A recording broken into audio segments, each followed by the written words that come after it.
You know, the economy is about to implode. I mean, that much is pretty sure. We've heard of Bitcoin. We've heard of Ethereum. You familiar with XRP and the efforts of Ripple? I didn't have any idea that Ripple was going to become the kind of thing that it has become here. They understand that this is a once-in-a-generation opportunity.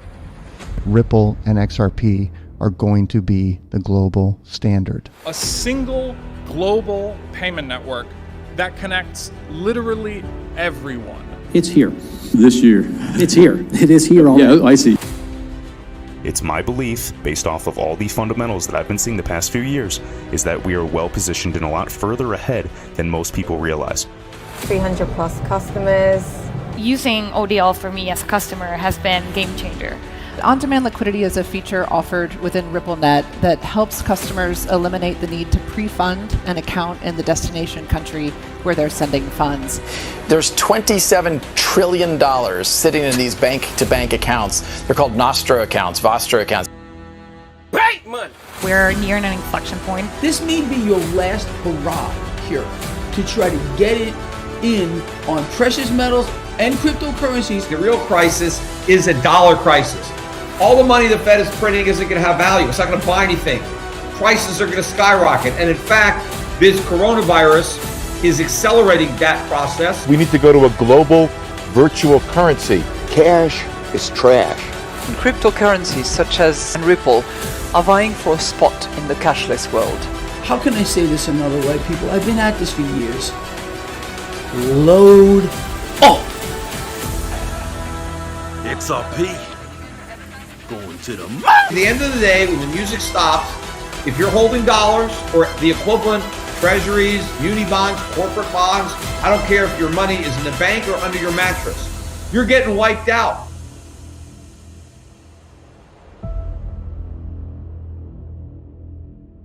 Once this breaks out, we're going to hit 21, 26, 51, and then it's off to the fucking races forever, folks.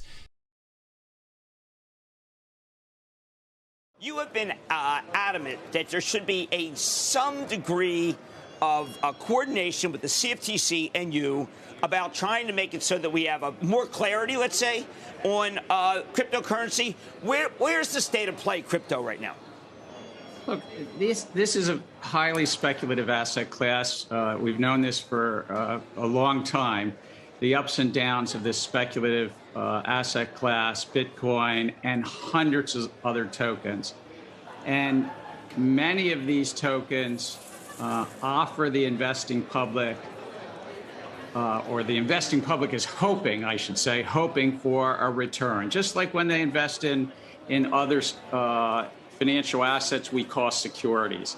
And many of these financial assets, crypto financial assets, have the key attributes of a security. So some of them, they're under the Securities and Exchange Commission. Some, like Bitcoin, and that's the only one, Jim, I'm going to say, because I'm not going to talk about any one of these tokens, but sure, my predecessors and others have said they're a commodity. Working together, there's two great market regulators in this country. I had the honor to chair the CFTC, terrific agency. I have the honor now to chair the Securities and Exchange Commission. A little bit different remits, a little bit different approaches, but working together with the banking regulators as well. There's work to be done there around what's called stable coins. There's a lot of work to be done to really protect the investing public. And many of these tokens right now are trying to operate, they're potentially non-compliant, and I'll leave it at that, Jim. Okay, well, one of the things that I love about what you've always believed in is transparency. You mentioned stablecoin. I did not bring that up, but there is one that is regarded as being perhaps not as transparent as we'd like, which is called Tether. And it's very big, about 60 billion. If they told us what they were really in, what they had their money in, wouldn't that be better for everybody? Look, transparency is a key part of the investing formula. It's kind of part of the basic bargain that you get to, on a quarterly basis, know something about the companies, and if material events happen, like they do all the time, and companies make additional filings called 8K filings, and the public gets to decide what risks they want to take. That's the basic bargain. Similar to stable coins, we have something called money market funds. And in money market funds, you get to see what's underneath the hood, what's really below that one-to-one relationship, where in a money market fund, the public has come to understand that, except for in very unusual times, they get $1 for $1. Or at banks as well. Stable coins have similarities to bank deposits, that you have something standing behind that relationship. Okay, well, one of the things that happened, and I sure hope that that clarity and transparency occur, but one of the things that happened, at least in many of our lives, I've had all my life had my money with Fidelity. And they came out and they said, look, you can put your Bitcoin in 401k. It was a seminal moment, because if 401k is made for securities, you put Bitcoin in, and suddenly that kind of endorsement makes us feel very comfortable, Mr. Chairman, with the asset that is Bitcoin. Are we too comfortable? Look, there's a lot of risk in crypto. There's also risk in the classic securities markets. What we have in the U.S. is we have this concept that you have market regulators like the CFTC and SEC to help protect the public against fraud and manipulation in the markets. And when there's a group of entrepreneurs that are selling something to the public, who are saying to the public, come here, come hither, we've got this great idea, that when you do that, you've got to have basic disclosures, full and fair disclosures. That's what the SEC does. That's what we do really well. It's less so, in the oil markets or the wheat markets that the CFTC has. And so that's what we have. And right now you have hundreds, if not thousands, of these crypto tokens that have the basic attributes of raising money from the public and having a group of entrepreneurs that you might have on your show saying, come hither. We've got a good idea for you. And that's okay in America if you comply with the laws. And we've got, unfortunately, a lot of projects that are non-compliant. What's good, YouTube? It's RPU here, and I'm back again with another video. And guys, it looks like the hammer is starting to come down on the crypto space as the SEC lists 9 crypto tokens as securities following Coinbase insider trading charges. We knew that this day was coming. Regulation is here, guys, and it's looking like regulation by enforcement. Let's jump into this article. Very interesting from the block. So the Securities and Exchange Commission has listed 9 cryptocurrencies that it says are securities. This was contained within a complaint arresting and charging a former Coinbase employee and 2 others with wire fraud. I have that complaint right here. We'll talk about it in just a second, but let's continue with the article. The assets were AMP, Rally, Deriva DAO token, XYO, Rari Governance token, LCX, Power Ledger, DFX, and Chromatica. They were each mentioned in connection with alleged insider trading. Our message with these charges is clear. Fraud is fraud is fraud, whether it occurs on the blockchain or on Wall Street, wrote the SEC in its complaint. This is one of few examples from the SEC where it has named specific cryptocurrencies as securities. It has provided little clarity over the years. Yeah, but here's the kicker though. These tokens are still tradable. I went on Coinbase last night and looked them all up. You can buy all these tokens right now on Coinbase. I just don't understand. Why haven't these tokens been sued? Why haven't these tokens been delisted from US exchanges? These tokens should have fell like 80 to 90% in value like XRP did. I just don't understand. But I'm starting to realize that the hatred towards XRP and the bias towards Ethereum is real. It's definitely real. As most of these tokens on this list are ERC20 tokens. Is that the SEC once again showing its bias towards Ethereum? Let me know what you think in the comments. Now, initially, former SEC Chairman Jay Clayton said that Bitcoin was not a security.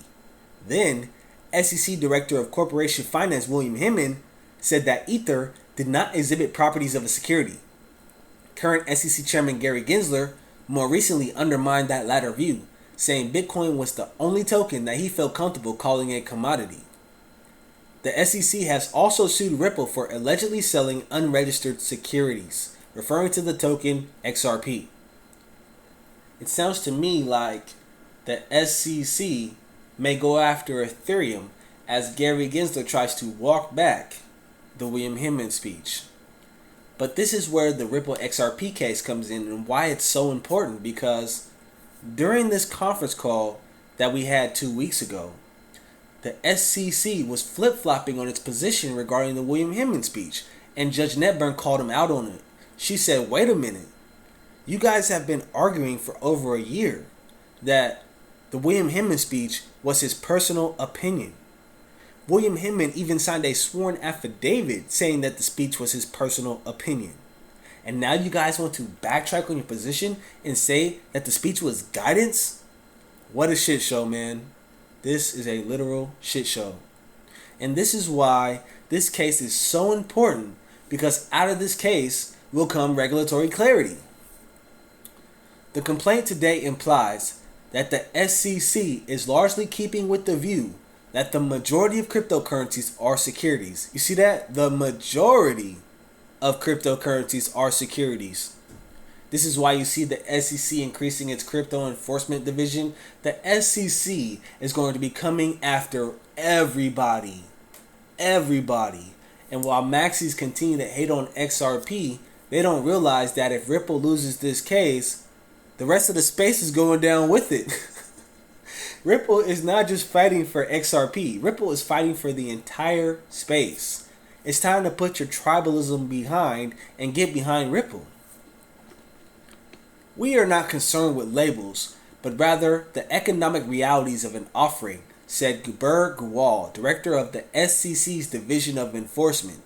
In this case, those realities affirm that a number of crypto assets at issue were securities, and as alleged, the defendants engaged in typical insider trading ahead of their listing on Coinbase. Rest assured, we'll continue to ensure a level playing field for investors. You see that? A level playing field for investors, regardless of the label placed on the securities involved.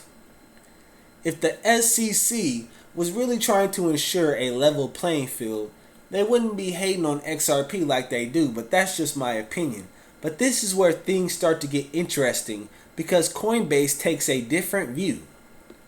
Just prior to the SEC filings coming out, Coinbase released a blog post of its own, later saying that this was posted without prior knowledge of the charges. In it, Coinbase Chief Policy Officer Fayyar Shirzad said today that laws in the US are not keeping up with the digital world and need fixing. Crypto assets that are securities need an updated rulebook to help guide safe and efficient practices. Crypto assets that are not securities need the certainty of being outside those rules. Anything short of that will have the effect of entrenching incumbent technologies at the expense of innovation and ultimately consumers. Yeah, what the SEC is doing is stifling innovation. It has submitted a petition to the SEC that it should develop rules for what it describes as quote-unquote digital asset securities. Coming up with such comprehensive rules will require a genuine examination of how crypto works differently from traditional financial securities and what provisions would actually protect investors who trade in crypto securities, said Coinbase. If you want to protect investors, you need to get them out of the clutches of the SEC. Now, that's just my opinion. No, I'm just playing. But for real, though, Coinbase further said that if the SEC encouraged crypto adoption while providing sensible regulation, you see that? That's all we want, is some sensible regulation, the US would reap the rewards. Yet it added, if they don't, others will, and the US may not be able to catch up.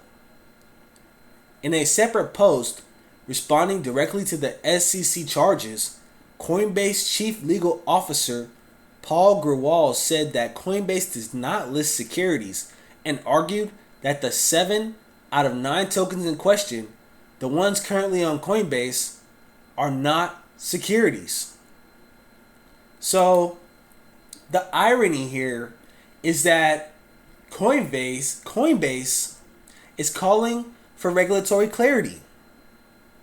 But I thought that the rules were clear. You know, you had people like Jay Clayton and Gary Gensler saying that the rules were clear. You know? And they're not.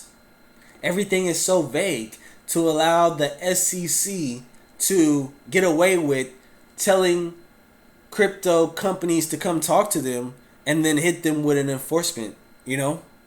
It's messed up. And we need a level playing field. Now I just want to talk about this complaint from the SEC against Ishan Wahi, his brother Nikhil Wahi, and his friend Samir Ramani. This is 62 pages long. You should read it if you have a chance. It's very good. But I just want to say that if you thought that there was privacy on the blockchain, or you thought anything was anonymous, you are sadly mistaken, because in this complaint against this Coinbase employee and his brother and his friend, they have everything. They have everything logged. When the feds come and get you, they got everything. Like, they got his addresses, the addresses that he was sending funds to. They were able to connect how those addresses were connected to him. They had IP addresses that he was logging into exchanges on. So if you thought that things were private on the blockchain, you are sadly mistaken, man. This is crazy. But this Coinbase employee, Ishan Wahi, had access to sensitive information due to his position at Coinbase, right? Like coin listings. And so he would get the heads up that a coin was about to be listed, and he would forward that information to his brother and his friend. And they did this like 10 different times. And the SEC was able to track all their addresses from coin addresses to even like foreign exchanges. It's crazy, you know? And so, man, I just want to say, be careful with what you do on the blockchain, because the feds are watching. You can tell, especially with this 62-page complaint, man. But what I want to talk about in this complaint, the main thing I want to talk about is how the SEC is enforcing that these cryptocurrencies are securities. They call them crypto asset securities, right? And they're basing this off of the Howey test. The Howey test, which was developed in the 40s. There were no crypto assets in the 40s. Like, come on, man. But they say right here on line 24, a digital token or crypto asset is a crypto asset security if it meets the definition of a security, which the Securities Act defines to include quote-unquote investment contract, i.e., if it constitutes an investment of money in a common enterprise with a reasonable expectation of profit derived from the efforts of others. I believe that in order for a crypto to be a security, it has to meet all prongs of the Howey test, right? And so those tokens who distributed their tokens by airdrop, that's kind of like a loophole, because there was no investment of money. It was an airdrop. So that's kind of dope right there. But the prongs of the Howey test are if it constitutes, it's a security if it constitutes an investment of money in a common enterprise with a reasonable expectation of profit derived from the efforts of others. Right? That's the Howey test. But what about the Hinman speech? How does that play into this? So I went back and reread the Hinman speech, and I want to show you what he said and how he gave Ethereum a free pass. So he said that coins that raise funds in an ICO, that is an investment of money. And those tokens would be considered securities, right? But this also points the way to when a digital asset transaction may no longer represent a security offering. If the network on which the token or coin is to function is sufficiently decentralized. That's the key. If the network on which the token or coin is to function is sufficiently decentralized, where purchasers would no longer reasonably expect a person or group to carry out essential managerial or entrepreneurial efforts, the assets may not represent an investment contract. Moreover, when the efforts of the third party are no longer a key factor for determining the enterprise's success, material information asymmetries recede. As a network becomes truly decentralized, you see that? Truly decentralized, the ability to identify a issuer or promoter to make the requisite disclosures becomes difficult and less meaningful. And so, when I look at Bitcoin today, I do not see a central third party whose efforts are a key determining factor in the enterprise. The network on which Bitcoin functions is operational and appears to have been decentralized for some time, perhaps from inception. Applying the disclosure regime of the federal securities law to the offer and resale of Bitcoin would seem to add little value. And putting aside, this is the Ethereum free pass right here, and putting aside the fundraising that accompanied the creation of Ether, based on my understanding of the present state of Ether, the Ethereum network, and its decentralized structure, current offers and sales of Ether are not securities transactions. That is the Ethereum free pass. Now, Hinman said that if a network is sufficiently decentralized, then it would not be considered an investment contract, right? So, at the time that he gave that speech, Ethereum, according to him, was sufficiently decentralized, right? Okay, so now, going back to this graph from this article that David Schwartz wrote called The Decentralized Nature of XRP, it shows the decentralization of Bitcoin, Ethereum, and XRP. Now, regarding Bitcoin, 4 mining groups control 58% of Bitcoin, which means that Bitcoin is 42% decentralized, right? Ethereum. With Ethereum, 3 mining pools control 57% of Ethereum, which means that Ethereum is 43% decentralized, right? Now, XRP. When it comes to XRP, Ripple runs only 7% of the validators on the XRP ledger. This was at the time of this graph. And so many other people are now running XRPL validator nodes that it's probably 5% now, right? But let's just go with this number right here. Ripple only runs 7% of the validators on the XRP ledger, which means that XRP is 93% decentralized. So, if Ethereum was sufficiently decentralized for William Hinman to determine, in his opinion, that Ethereum was not a securities transaction, then XRP cannot be a security because XRP is twice as decentralized as Ethereum. On top of that, as control over time continues, Bitcoin and Ethereum will only become more centralized, and XRP will only become more decentralized over time. This has been showcased by David Schwartz.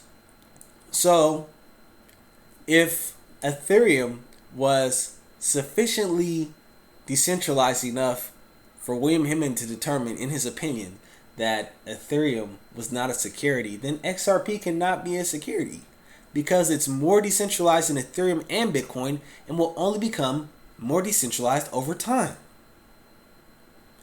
And that's why this Ripple case is so important.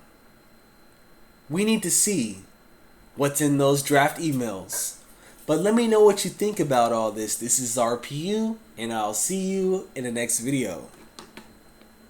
Peace. XRP is really been largely successful, according to JP Morgan here, accomplishing its goal by reducing fees and transaction times associated with money transfers. And if the company is able to win the SEC lawsuit and trading resumes on major exchanges like Coinbase, it says here, as you can see in this first underline, XRP is poised for significant adoption. Can you believe that? That is a statement coming from JP Morgan. And he goes on to say that XRP can be used to facilitate transactions of many kinds, including fiat currency exchanges, commodity trading, and even cryptocurrency trading. The low transaction fees, rapid transfer times, an array of use cases, woohoo, an array of use cases for XRP have made it a favorite for banks. Oh my God, I can't even believe I'm reading this. RippleNet, a network of banks that have partnered with Ripple to facilitate rapid transfers of funds, have reduced and even eliminated banks' traditional needs for pre-fund accounts in cross-border transactions. Currently, RippleNet includes over 100 financial institutions, including Bank of America, American Express, Santander, to name a few. It's just, I'm speechless. It's like jaw down. And then up here in the top right in the small print, it says, for the SEC to win the suit, Judge Sarah Netburn, she's the magistrate judge, who is presiding over the case, and she's doing that for Judge Torres, must determine that all aforementioned 4 points are met. And I think those 4 points are those 4 points that need to be met in a Howey test, and it doesn't meet. So it says here that if it doesn't meet all those 4 aforementioned points, and she determines that one or multiple of the points are not met, then the SEC will lose the case. This is incredible. We have a lot of stuff that we've talked about here, and I think I want to kind of wrap it right here for this one. But any final thoughts before we go? I just want to encourage all the XRP holders to hold strong. Please get your XRP off of exchanges. This is a very valuable asset that you own. You need to lock it up in a cold wallet, either a Ledger Nano or Decent wallet. You need to get it in your own control. Get it off the exchanges now. Well said. Linda P. Jones, be wealthy and smart. I like it. Thank you so much, Linda. My pleasure, Brad.